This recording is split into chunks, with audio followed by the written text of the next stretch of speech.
স্বামীর যত্ন নিয়েন, স্বামীর জন্য সেজে গুজে থাকিয়েন না, ওকে বাধ্য করিয়েন না নতুন জামা কাপড় কিনে দিতে।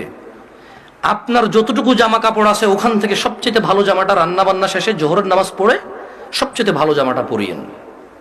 আপনার বাসায় যে অমুক তেল লাগবে তুমুক তেল লাগবে চুলে দেওয়ার জন্য ওকে বাধ্য করিয়েন না।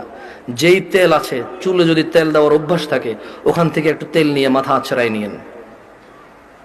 আর আপনার উপস্থিত যে জামা কাপড় আছে ওখান থেকে ভালো জামাটা পরিয়েন। স্বামী যখন ঘরে ঢুকবে মুচকি হেসে ওকে সালাম দিয়ে রিসিভ করিয়েন।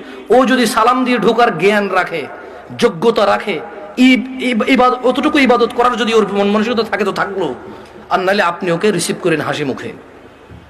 ও গোসলে যাওয়ার আগে গামছা লুঙ্গিটা টয়লেটে দিয়ে আসিয়েন। গোসল থেকে বের হওয়ার সময় গামছা অথবা তোয়াল্লা প্রয়োজন হলে দিয়েন। এরপর জিজ্ঞেস করিয়েন ভাত কি খাবে এখন নাকি একটু পরে। যদি বলে যে পরে খাবে, কিছুক্ষণ পর আবার জিজ্ঞেস করেন ভাত খাবে কিনা। ও যদি পছন্দ করে যে ওর বাবা মা বোন এদের সাথে ভালো আচরণ করা, যদি ও পছন্দ করে আপনার পক্ষ থেকে, আপনি ওর বাবা মা বোন এদের সাথে ভালো আচরণ করিয়েন।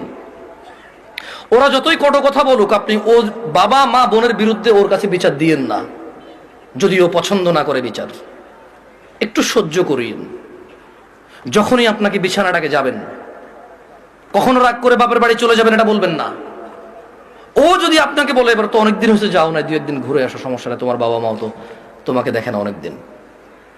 আর বাপের বাড়িতে চলে গেলে 1-2 দিনের মাথায় বলিয়েন চলে আসবো নাকি। ও যদি বলে চলে আসো, তাহলে ও যাবে, অথবা আপনার বাবা এসে দিয়ে যাবে, আপনার ভাই এসে দিয়ে যাবে, অভিভাবকের মধ্যে কেউ একজন এসে দিয়ে যাবে আপনাকে। এটা আপনি খেয়াল রাখবেন। যদিও আপনার প্রতি রাগ করে, আপনি উল্টা রাগ করিয়েন না। আপনি একটু ইতস্ত হইন, একটু নার্ভাস ফিল করিয়েন। আধা ঘন্টার মধ্যে যদি ও সরি না বলে, আপনি সরি বলে আবার ওর সাথে মিলিত হয়ে যান। আপনার স্বামী যদি বোকা মানুষ হয় তাহলেও ও আপনাকে আস্তে আস্তে পছন্দ করবে ইনশাআল্লাহ। আর যেই স্বামী ভালো, সেই স্বামী সবসময় চিন্তা করে আমার বউটা যদি একটু কটু কথাও বলে, ও যদি একটু কর্কশ হয়, ও কোনো পুরুষের সাথে কথা বলে না, চরিত্র নষ্ট করে না, এমন মহিলা রেখে দেওয়া যায়, ওকে পোষা উচিত, যত্ন করা উচিত। এটা হচ্ছে বুদ্ধিমান স্বামী।